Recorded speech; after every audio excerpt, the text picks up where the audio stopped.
Modern oceanographic surveying was promoted by His Royal Highness Prince Albert I of Monaco.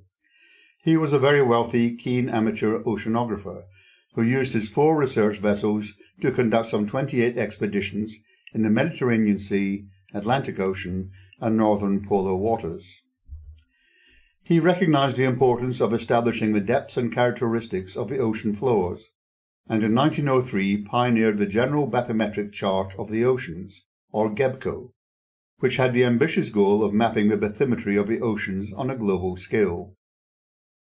Whilst that goal has not yet been achieved, GEBCO is very much alive, and now operates under the joint auspices of the International Hydrographic Organization and the Intergovernmental Oceanographic Commission, which is part of UNESCO. In June 2016, the Nippon Foundation joined with GEBCO to form the Nippon Foundation GEBCO Seabed 2030 project, with the focused goal of producing the definitive, high-resolution bathymetric map of the entire world ocean by 2030.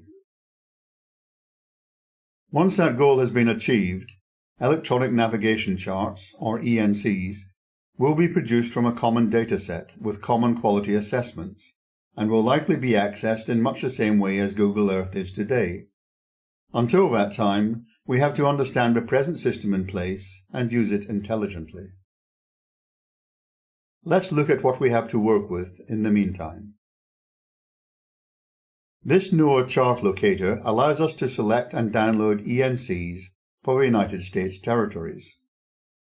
The region shown includes the approaches to New York, where there are some small-scale charts covering large areas and large-scale charts covering small areas, and most charts overlap others in various ways. This is because the ENCs are simply digitized versions of existing paper charts and come with all the characteristics of those. What does that mean in practice? This is the approach to New York viewed from distance. You can see the patchwork of charts with the green boundaries. At this scale, the dominant small-scale chart shows CatZocs of mostly U and C confidence levels. If we zoom in, the U area becomes much smaller, and the remainder is mostly A1 or B. Zooming in further discloses that the area previously shown as U is now A1, and there are just 2 small areas of B and C. Scale matters. This ENC of the approaches to Xiamen was produced by the UKHO and replaced a paper chart using the same data. All areas are CatZoc B, despite the sailing directions warning that areas outside the swept channels had not been well surveyed due to the presence of former minefields. When China's Hydrographic Office provided data to the UKHO, which had not been previously presented in paper form, the bathymetry was quite different to the existing chart, although all areas were still marked as CatZoc B. Since the UKHO dataset was clearly out of date, the only reason that both charts could be CatZoc B was because 2 different offices were making the assessments. We can look at those differences again. UKHO, CNHO.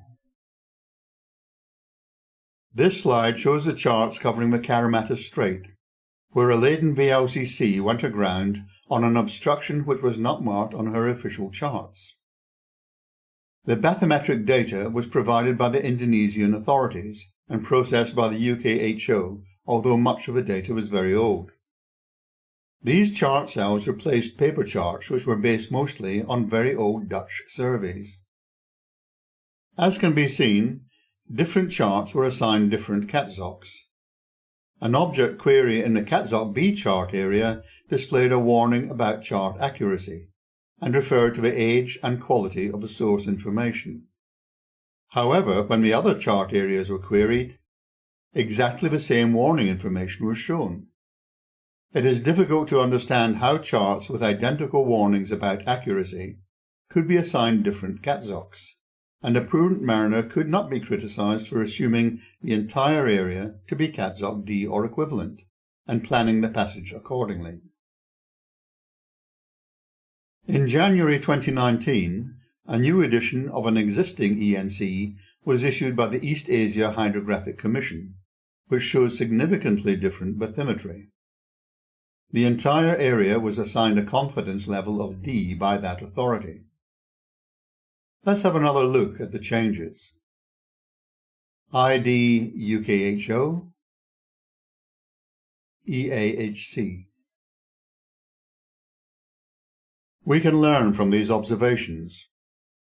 Understand that most ENCs in use today have been developed from legacy paper charts and may be using very old source data.